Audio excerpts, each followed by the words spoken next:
la motricité, l'étude de la motricité comprend l'étude de la force musculaire et du tonus musculaire. Bah, normalement, oui. Normalement, non. Normalement, quand on étudie le membre supérieur, on étudie la motricité, le tonus, les réflexes, la coordination et enfin la sensibilité. 5 choses pour chaque membre. D'accord? La motricité, on commence par l'appréciation du muscle. On regarde s'il y a une atrophie, s'il y a une rétraction. On recherche les réflexes idiomusculaires. D'accord? On fait le testing. On réalise les manœuvres. On réalise la manœuvre de barré. La manœuvre de barré. La manœuvre de barré. On recherche la main creuse de Garcin. On recherche le signe d'Alter. Donc on comprend le signe d'Alter ou le signe de Wartenberg. Donc c'est la motricité. Moraha le tonus, moraha la coordination, moraha le réflexe, moraha la sensibilité. Donc la motricité, on recherche ça. On commence par inspecter le muscle. Maintenant on recherche les manœuvres. La manœuvre de barré, c'est quoi? La manœuvre de barré, fait le livre, elle est décrite comme ça. Ce qui n'est pas très sensible. Il faut réaliser ça en supination. D'accord? En supination, on déroule la manœuvre de barré. Qu'est-ce qu'on recherche en manœuvre de barré? Soit une chute, soit une attitude à la pronation. Le patient dit le caca, pourquoi? Lorsqu'il y a une atteinte pyramidale, soit qu'on a une paralysie franche, soit il y a entre les supinations, extension et supination, donc il y aura une attitude vers la pronation.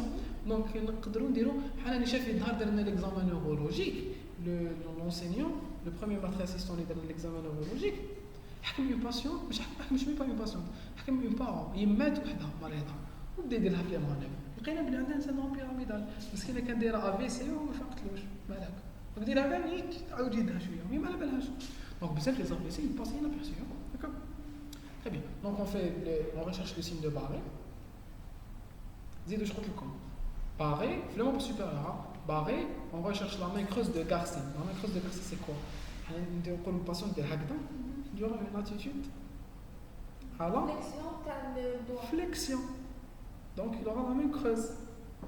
On recherchera le signe d'alter. Le signe d'alter, il ne peut pas rassembler les doigts. Il va faire ça. D'accord? ما يقدرش يحط غير يديك تبغى ديرها هكذا ما تقدريش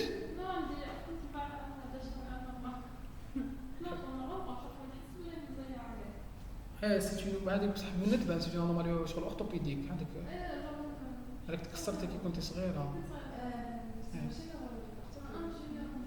ما تخافيش le signe d'Alter et le signe de Wartenberg. Le signe de Wartenberg c'est quoi? Le signe de Wartenberg, on demande au patient de faire ça. Il faut qu'il écarte en extension le pouce. Il ne peut pas tenir le pouce en extension, il y aura une flexion du pouce. Quand tu m'as dit bien, quand tu m'as dit la flexion. D'accord? نحكموا له يدو قبل يدو يتطرق. D'accord? هذا c'est le signe de Wartenberg. يتطرق. تقدر ما يتطرقش كامل هكا. D'accord. هذوما c'est les signes. موراها on fait le testing. Le testing تاع كامل les muscles. Le deltoïde, le sus-épineux, le sous-épineux, le rhomboïde, le grand dorsal, le grand dentelé, etc. C'est pas important pour vous, d'accord? Allez. La motricité spontanée, elle est appréciée par l'inspection en dehors de toute sollicitation par l'observation de l'activité gestuelle, de la mimique et de la parole. Maintenant, je vous dis, notre patient peut utiliser ces différents muscles. D'accord? Très bien, la motricité volontaire, elle est explorée en demandant aux malades d'effectuer systématiquement certains mouvements. En membre supérieur, poignée de main, abduction contrariée du bras, flexion contrariée de l'avant-bras. C'est le testing. D'accord? C'est le testing, pour chaque muscle, il y a un mouvement. C'est pas important. Au membre inférieur, dorsiflexion contrarue du pied, flexion contrarue du genou et de la hanche. Qui même pour les opposants. تقولوا له دير هكذا افتح صباعتيك دير هكذا. Vous testez les opposants, les lombricaux, les interosseux. D'accord. Normalement, ça peut durer très longtemps. Ah oui, c'est long, c'est long. Un examen neurologique complet, c'est long. Le tonus musculaire, donc le tonus musculaire est apprécié, ça c'est important. Le tonus musculaire est apprécié par la mobilisation passive d'un membre dans toutes les positions possibles. Normalement, il n'existe qu'une résistance très faible. Attention, la résistance très faible, elle est importante. Elle doit exister. Parce que si elle n'existe pas, on dit que le membre est hypotonique. L'hypotonie est aussi anormale, pathologique. Très bien. Les anomalies du tonus musculaire peuvent être de deux types, l'hypertonie et l'hypotonie. On va expliquer. On va commencer par l'hypotonie. Alors, pour tester le tonus avec plusieurs techniques. D'accord. La mobilisation passive du membre, on va tenir comme le membre تاعي, mais de l'ohak. Ben bon, allez, ça va.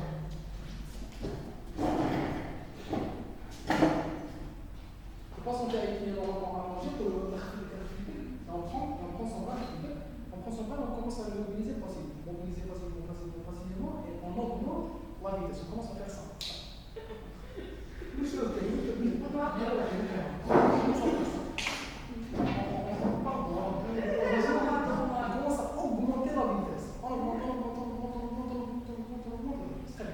Vous avez vu? C'est pas. Donc voilà, c'est la mobilisation passive. Dans la mobilisation passive, on recherche le ballon de la main.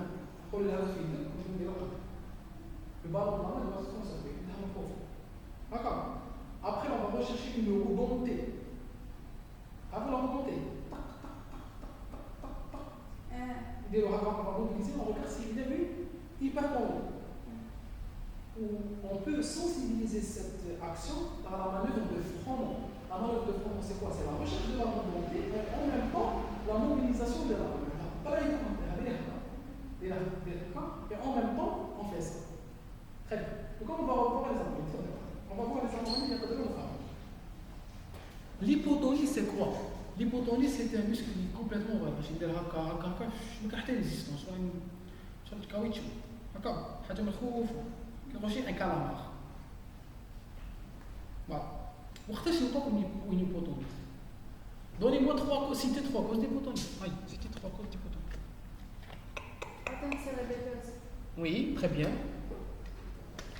C'est la principale cause. L'atteinte cérébrale, le syndrome cérébelleux comprend une hypotonie. Il faut les noter. Non. L'hypotonie flasque du syndrome au début du syndrome pyramidal. Bravo, oui, reste wahda. Un syndrome neurogène périphérique. Quand la tête n'est pas centrale. Un nerf مقطع. Mais le muscle هذا اللي ما يمشيش. Oui, une hypotonie pour une hypotonie. Donc, on a le syndrome pyramidal à son début, l'hypotonie flasque, le syndrome cérébelleux et le syndrome neurogène périphérique. Très bien, très bien. C'est la même manœuvre. On recherche c'est la mobilisation passive du membre. Le membre inférieur, la jambe sur la cuisse, on commence à faire ça. Maintenant, le patient. Voilà. La patient. Le patient. La cuisse. La jambe. D'accord? On commence à faire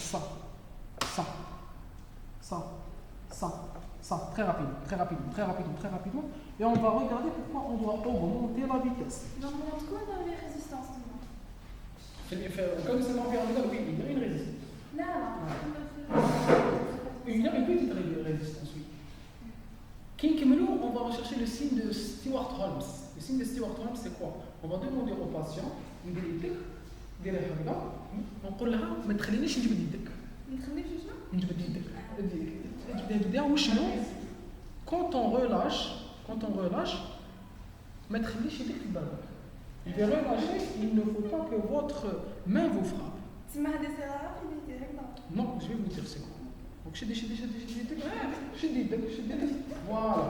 Elle a bien réagi. Une personne qui est atteinte d'un Stewart-Holmes, tu dis وجامي jamais réalisé هكا خاص يضرب روحو يدير واش دونك ديروها دايما هابطين هكذا هنايا جبدي ما دار يضرب روحو هذه c'est un signe d'une atteinte cérébrale لازم تكون عندك une hypotension.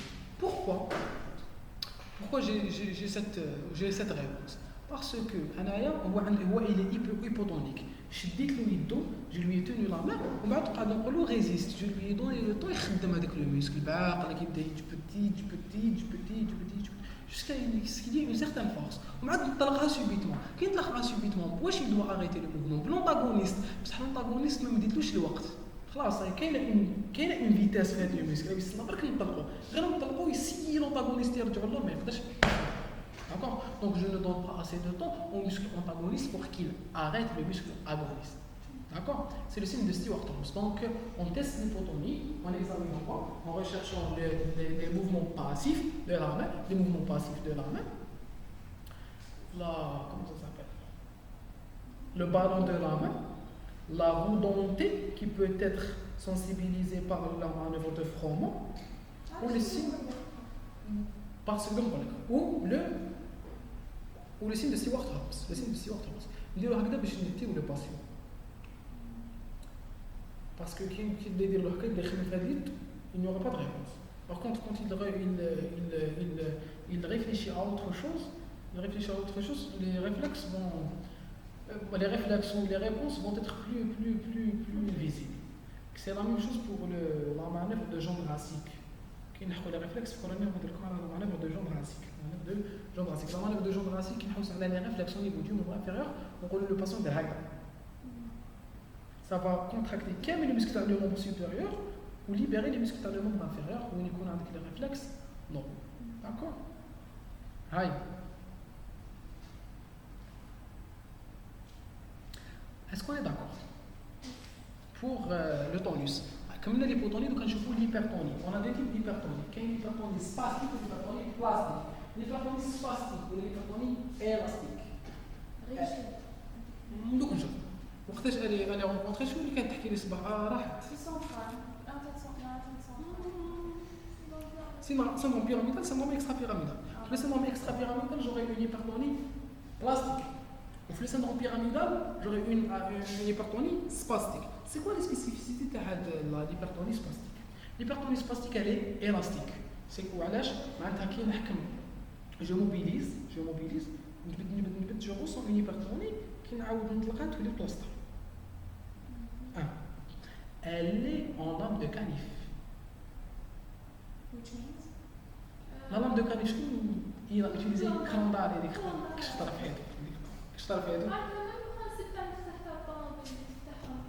voilà كاين فاتح فهمتي كيما كونداري سي كوا لو برينسيپ سي كي تفتح شويه يعاود يولي بلاصتو تزيد تفتح شويه يولي بلاصتو بصح ان سيغتان مومون كي تفتحي بزاف واش يدير فط ينطلق هذه فوالا سي لو كانيف سويس وي دونك اون لام دو كانيف ça veut dire quoi ça veut dire qu'il résiste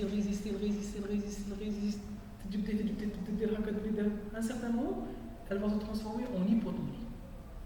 La maître assistante اللي دارت لنا لو تي بي قالت لنا جو لي جامي رونكونطري هذه على لام دو كانيف ماشي لو بيراميدال اللي تحكمي يدير لك لام دو كانيف معناتها تقعدي ساعه وانت تحكي فيه ما يديرلكش هكذا بصح سي ديكري في لا ليتيراتور اون دي داكور دونك elle est élastique c'est-à-dire qu'elle revient à sa place elle est en lame de canif معناتها après un certain moment elle se relâche. Elle est vitesse dépendante. قد ما نزيد la vitesse تاع la mobilisation قد ما la résistance augmente. D'accord? Donc elle est en lame de canif. Elle est vitesse dépendante. Elle est élastique. زيد. كاين واش مكتوب عندكم في الكتاب؟ هذا ما كان. زيدو. Vitesse dépendante en lame de canif. Élastique, spastique. نعم؟ Oui, élective, on l'a dit tout à l'heure. Elle est élective. Pourquoi elle est élective? Parce qu'elle prédomine au niveau des supinateurs et des extenseurs au niveau du membre supérieur, au niveau des abducteurs et des raccourcisseurs ou des fléchisseurs au niveau du ventre inférieur. Zédo. L'exagération. Non? Exagérer avec le mouvement volontaire. Oui. L'exagération. Oui, fait Le syndrome pyramidal, c'est la description de le syndrome pyramidal, pas de l'hypertonie. Le syndrome pyramidal, il y a une exagération des réflexes. Pourquoi il y a une exagération des réflexes? Parce qu'il y a une hypertonie. Pourquoi il y a une hypertonie? On a vu que le syndrome pyramidal, il y a une déconnexion entre le centre supérieur et la moelle. La moelle, elle fonctionne automatiquement. Elle a une fonction autonome. La fonction autonome de la moelle épinière, elle est inhibée par les centres supérieurs. Donc, en cas de déconnexion, on a des AVC, on a un choc spinal, en cas de déconnexion brutale entre les centres supérieurs et la moelle épinière, j'aurai premièrement la phase du choc spinal, donc on a une hypotonie flasque qui va durer quelques heures. Non, pas plusieurs mois, non. Quelques heures à quelques jours. Pas plusieurs mois. Le choc spinal. وبعد la installation, وبعد la moelle épinière, elle reprend en place, elle reprend en charge les fonctions تاعها. Où les fonctions elles ne vont plus être inhibées par les centres supérieurs. Donc j'aurai une hypertonie. Ou cette hypertonie, elle va se montrer par une exagération des réflexes. Mais un réflexe, il sera exagéré. D'accord? Parce que la moelle épinière est laissée à elle-même. Et il n'y a plus d'inhibition par les centres supraspinaux. D'accord? L'hypertonie pyramidale, elle possède les caractères suivants: la spastique-élastique, elle est élective, s'accentue lors des mouvements volontaires, s'accompagne d'une diminution de la force musculaire. Pourquoi diminution de la force musculaire? Parce qu'il y a un déficit au niveau des muscles dont elle prédomine. Il y a une atteinte. J'espère qu'il y a des crades dans l'enregistrement. Oui, là, il y a un déficit. Un déficit, c'est une hypertonie. Déficit au niveau des agonistes et hypertonie au niveau des antagonistes. On est d'accord? Très bien. Elle se voit pour des lésions chroniques du syndrome pyramidal. Les lésions chroniques. On a quand il y a installation de la chronicité. L'hypertonie extrapyramidale. Elle se reconnaît sur les caractères suivants. Elle est plastique. Elle n'est pas spastique. Lorsqu'on déplace le membre, les divers segments du membre, il garde plus ou moins longtemps la nouvelle position. كي نحركوا لو مونبر ما يعاودش يولي لبلاصتو يقعد كيما راه. شفيتو على لا ريولوجي لقيتوها في دوزيام اني لا ريولوجي قريتي عندي هاد شفيتو على لا سيلي لا بول بات لا سيلي بول ولا سيلي قريتو لي شونجمون سباستيك و بلاستيك في لا ريولوجي. شوينغوم شكون فيكم مدغت شوينغوم حتى داب كيكون صا كنت انا un chewing-gum. Quand on prend un chewing-gum et qu'on commence à le mâcher, mâche un chewing-gum, à un certain moment c'est élastique, ça reste élastique. Mais en le mâchant, on arrive à une transformation qui est irréversible. Il va perdre les substances ou les liaisons qui font qu'il y ait une matière. Là, la transformation sera irréversible. C'est une transformation qui est dite plastique. Est-ce qu'on est d'accord? Donc, j'ai deux types d'hypertonie. L'hypertonie plastique et l'hypertonie spastique. Elle revient à cette place. Non? Jet? Je connais. Ça? Je suis mort.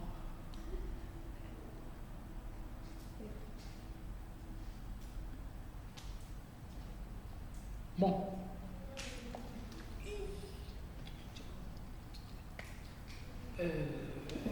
Donc, on a deux types de. On continue, il y a l'enregistrement. On va presque terminer. J'ai deux types de transformation: transformation spastique et une transformation plastique. Une transformation spastique et une transformation plastique. La transformation plastique ne revient pas à sa place. Donc, quand je prends le membre et je le mobilise, d'accord? Il ne revient pas, il garde sa position et il ne revient pas à sa place. Très bien. L'hypertonie extrapyramidale, elle est dite plastique parce qu'elle ne revient pas à sa place. Elle est dite en tuyau de plan, parce qu'elle ne revient pas à sa place. Et elle est dite en roue dentée. La roue dentée, la chaîne, le vélo, fait une roue. La roue, elle est dentée. Donc quand on prend les pédales et qu'on essaie de revenir vers l'arrière, est-ce que vous avez conduit un vélo? Voilà, ما توليش تدور ومن بعد on sent les chaînes les dents تاع la chaîne de vélo. C'est la même personne qui est. Ah, c'est la même personne, ça fait pas mal. Donc, voilà. Peut-être tu me chies à moi. Très bien. Ce n'est pas moi. Excellent. Voilà, donc elle est en roue dentée. La roue dentée, on la retrouve quand on recherche la manœuvre de frottement. On prend le membre et on commence à le mobiliser. Le parkinsonien, on réalise ces manœuvres. D'accord. Qu'est-ce qu'on va remarquer? On va remarquer des hypertonies. Les hypertonies, elles vont exister puis disparaître, exister puis disparaître, exister puis disparaître.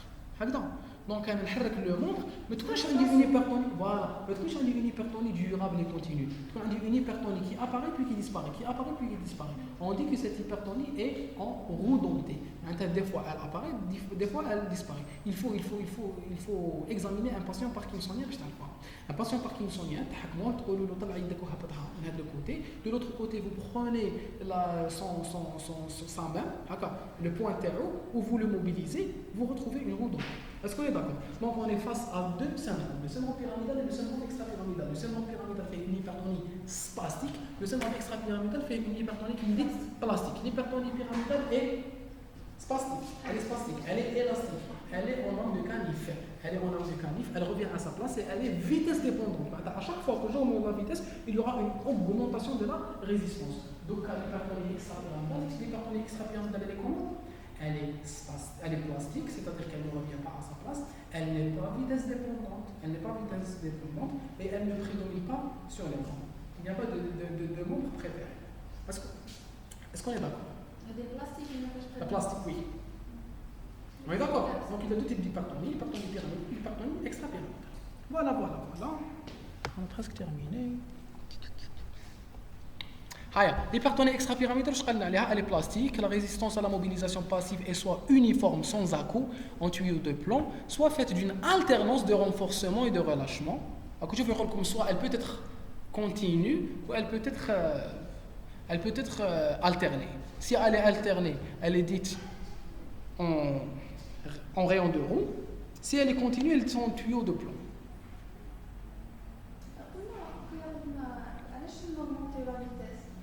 Justement, on augmente la vitesse de la mobilisation passive. On augmente la vitesse. Non, on augmente la vitesse pour voir s'il y a une hypertonie, pour voir si cette hypertonie est vitesse dépendante. Si elle augmente avec l'augmentation de la vitesse, c'est-à-dire qu'elle est pyramidale. Si elle n'augmente pas, c'est-à-dire qu'elle est extrapyramidale. D'accord? Toujours l'hypertonie, oui. Elle ne s'accompagne pas de déficit de force musculaire ni de troubles des réflexes. Elle est associée à un troublement du repos et une akinésie, réduction considérable de l'activité. C'est le syndrome parkinsonien. Le syndrome parkinsonien, il est fait de trois signes. La rigidité ou l'hypertonie, le tremblement au repos et non, l'akinésie.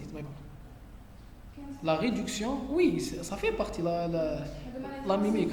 Oui, les trois signes principaux, les trois signes cardinaux le syndrome parkinsonien, c'est ça. C'est la kinésie, la réduction considérable du mouvement et de la parole. D'accord? La rigidité et tremblement de repos. Rigidité, tremblement de repos, akinésie. Voilà. L'hypotonie, lors de la mobilisation passive, on observe une augmentation de l'amplitude du mouvement articulaire. Elle se voit dans l'atteinte cérébelleuse au stade initial des lésions centrales graves. Elle se voit dans l'atteinte cérébelleuse, au stade initial des lésions centrales graves, c'est l'hypotonie classique, le syndrome pyramidal, et dans les atteintes périphériques, le syndrome neurogène périphérique dont j'avais parlé. D'accord? La coordination, on continue là, on s'arrête. On continue là, on s'arrête. Qui vote pour s'arrêter? Attends. Non, continue. Vous? On s'arrête. On continue. Wesh non. Continue. Qui vote pour continuer? Qui va On continue de la coordination.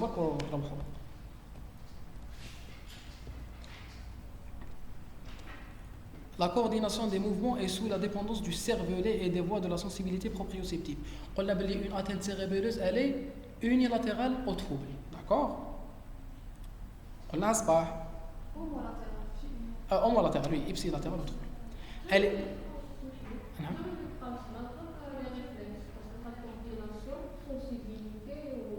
Non, il reste quand même. Le syndrome méningé نديروهم ليه. Oui. Non, بصح je sens que je ne suis plus efficace. ملي خلعتني من قبل قالت لي درت لي ريسبونسابل وانا غير نو طبيبه مازال لي ريفلكس لو بابينسكي نديروه بيان. On continue la prochaine fois ان شاء الله. معليش يا با الفو نكملوا هذا خلاص. دوك نيورولوجي نقدروا نزيدوا لها اون او دو زوتر سيونس نكملوها. هما الاخرين كامل سهل. ما جو في فو تيستي. ماذا بكم تحفظوا اللي درناهم اللي تحفظوا كي حفظوا هذوما خلاص. نعم لا ما كفاكمش الوقت ثاني تجي في لاك. وي انا نقول ما le même sort.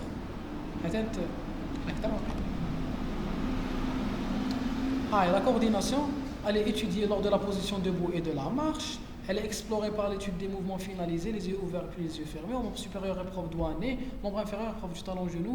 Par l'étude des mouvements alternatifs, épreuve des marionnettes. Très bien. La coordination déjà, on doit l'étudier par la position debout, par la marche. La marche doit être coordonnée. On a des certaines manœuvres. Le membre supérieur, le membre inférieur. Le membre supérieur, je me dis, هذه l'épreuve. Doigt nez. Doigt nez, qu'est-ce que je vais chercher? Je vais chercher une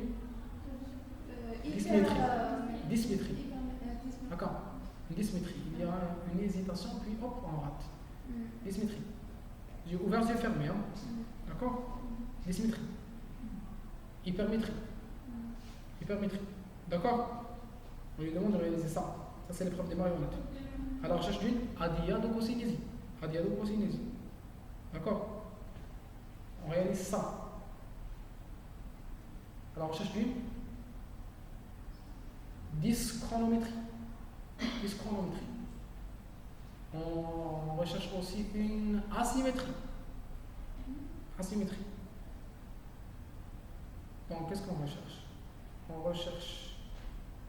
Non, ça c'est l'asymétrie. La dyschronométrie, c'est un retard à l'initiation et à l'arrêt du mouvement. On le dit, il va rater, il va réaliser une hypermétrie. C'est sûr, donc, on a une dysmétrie, une hypermétrie, une dyschronométrie, une asymétrie, une adiadococynésie. C'est le syndrome cérébelleux, oui. Membre inférieur, on va lui demander de réaliser ça. Talon au genou. On peut la sensibiliser en lui demandant de frotter son talon sur le tibia. D'accord. Très bien. Laissez la coordination. Voilà. L'épreuve des marionnettes. Les réflexes, on va les aborder pour la prochaine séance, Inch'Allah. Allez, يعطيكم صحة.